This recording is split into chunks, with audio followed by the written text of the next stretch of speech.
বিগত ৩০০ বছরের রেকর্ড ভেঙে বাংলায় তুমুল ধ্বংসলীলা চালাতে বিধ্বংসী আকার নিয়ে কিন্তু বাংলার দিকেই ধেয়ে আসছে ভয়ঙ্কর ঘূর্ণিঝড় রিমাল। আবহাওয়াবিদরা জানিয়েছেন ঘূর্ণিঝড় মিগজমের থেকেও কিন্তু বেশি ভয়ঙ্কর হবে এই ঘূর্ণিঝড়টি। ঘন্টায় প্রায় সর্বোচ্চ ১৮০ কিলোমিটার গতির বেগ নিয়ে পশ্চিমবঙ্গ নয়তো বাংলাদেশের উপকূলেই আঘাত হানবে এই ঘূর্ণিঝড়টি।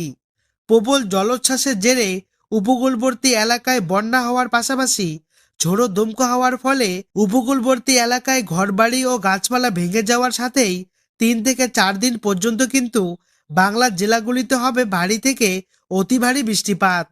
শীতের মধ্যেই ঘূর্ণিঝড়কে কেন্দ্র করে রীতিমতো বঙ্গবাসীর মনে কিন্তু তৈরি হয়েছে ভয়ের আভাস। তো এই ঘূর্ণিঝড় রিমাল ঠিক কবে কখন তৈরি হয়ে আছড়ে পড়তে চলেছে, ঠিক যখন আছড়ে পড়বে তখন এর সর্বোচ্চ গতিবেগ ঘন্টায় কত হতে পারে, কোন কোন জেলায় এর প্রভাবে সবথেকে বেশি ক্ষয়ক্ষতি হতে পারে, তার সাথেই কোন কোন জেলাগুলিতে সবথেকে বেশি ঝড় বৃষ্টিপাতের পূর্বাভাস রয়েছে, তো এই বিষয়ে আবহাওয়া দপ্তরের কাছ থেকে যে গুরুত্বপূর্ণ আপডেটটি চলে এসেছে তাই কিন্তু আমি আজকে আপনাদেরকে জানিয়ে দেব এই ভিডিওটির মাধ্যমে। তো বিস্তারিতভাবে জানতে হলে অবশ্যই ভিডিওটি শেষ পর্যন্ত মনোযোগ সহকারে দেখবেন এবং ভিডিওটি ভালো লাগলে একটি লাইক করবেন।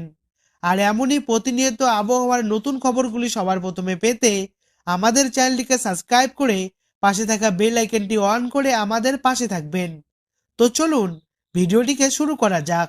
ঘূর্ণিঝড় মিগজমের প্রভাব কাটতে না কাটতেই আবারও কিন্তু বঙ্গোপসাগরে তৈরি হচ্ছে নতুন একটি ঘূর্ণিঝড়, যার নাম কিন্তু দেওয়া হয়েছে রিমাল।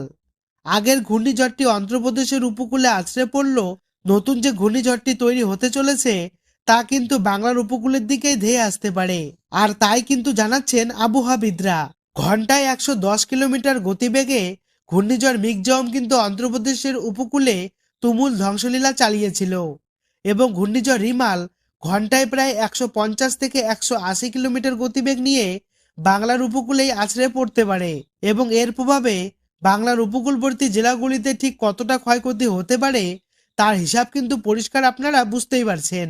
উড়িষ্যা, পশ্চিমবঙ্গ, বাংলাদেশ নয়তো মিয়ানমারের উপকূলে এই ঘূর্ণিঝড়টি কিন্তু ল্যান্ডফল করতে পারে।